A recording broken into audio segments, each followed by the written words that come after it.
This is a picture of my family. My parents, both of them went through the Holocaust individually, and they met after the war here in Los Angeles. What does it mean for them that they went through the Holocaust? So each of them were in different concentration camps. They didn't know if they were going to live or die the next day.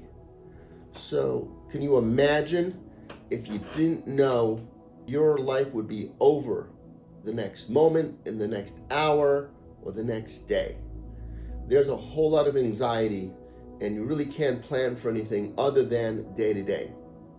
So I was brought up in this invisible air of anxiety, and I had this habit of twitching a lot. Maybe they would call that ADD now, but it was hard for me to relax or stay relaxed, and it took a lot of work for me to understand that this invisible energy of anxiety I was putting out this anxiety vibe, and I wasn't attracting what I wanted to attract because people were afraid of that vibe. It wasn't me, but it was this energy around me. So everyone has some sort of energy around them that needs to be cleared. In this picture, we have my mother, my father, my brother, and my sister, and me. My parents, even before the war.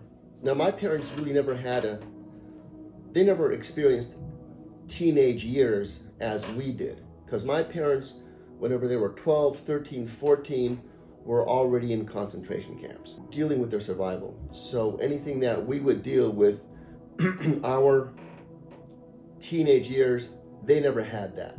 Now, in fact, my father's father, my grandfather, was murdered when my father was young. So my father was semi-orphaned. My uncle brought my father up before the war.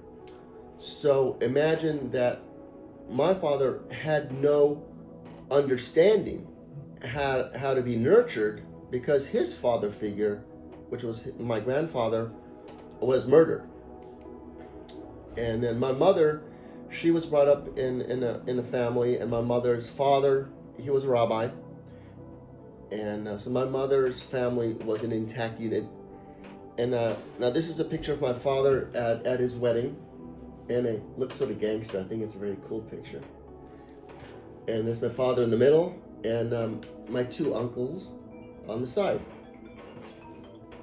So that's my family. Any other questions? Parents being Holocaust survivors, do you have any advice for other kids who their parents are Holocaust survivors? Because you have your own anxieties, your issues that you even say yourself, you need your own release. What's something that you use that helps you get through the day? I was brought up in a home that didn't really show a lot of love, didn't really show a lot of outward nurturance.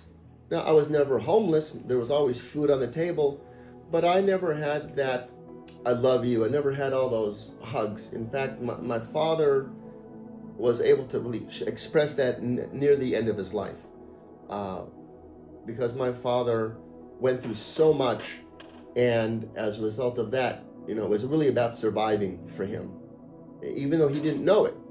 My father worked at JPL Labs, and he was actually involved in getting the Voyager 2 satellite, which is still out there in deep space. He worked on that project. So my father was a very smart man, and he made it over here after the war, and he worked very hard and with my mother, and we built a beautiful family. But there was this energy of anxiety, and I'm the middle child, and I can sort of see how it affected my brother a lot, and me not as much, and my sister the least.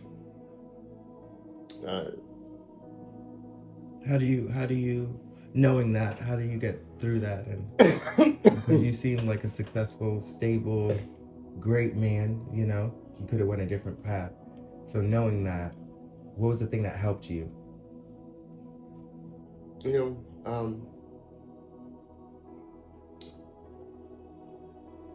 Knowing this, I found the tools that I learned at the Kabbalah Center very helpful. I found some friends, some very close friends. One of them is Rivka, and she was actually the editor of my book because I wanted someone who wasn't just an editor but also imbued some sort of spirituality. She's actually the editor of many books for the Kabbalah Center and was able to help me edit the book so I can get the message across. Because a lot of times I find that my issue is I have these great ideas to share with people, but I don't always explain it in a way that they can understand it. So then, as a result of that, my message doesn't get received the way I want it to be received. So that's one of my continual learning processes.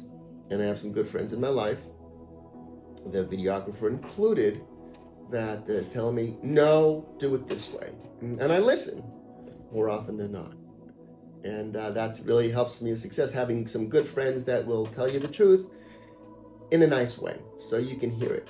Because truth is, if someone puts an edge on what their upset is with you, it's really hard to hear it. It's hard to, a lot of people will react to a message that has sarcasm on it or make blame on it.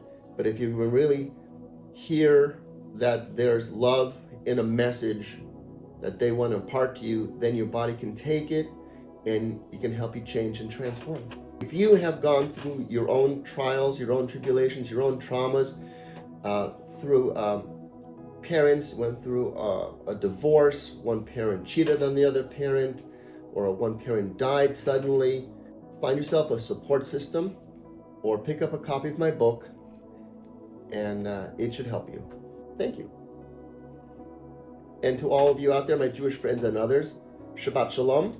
Have a great, restful weekend.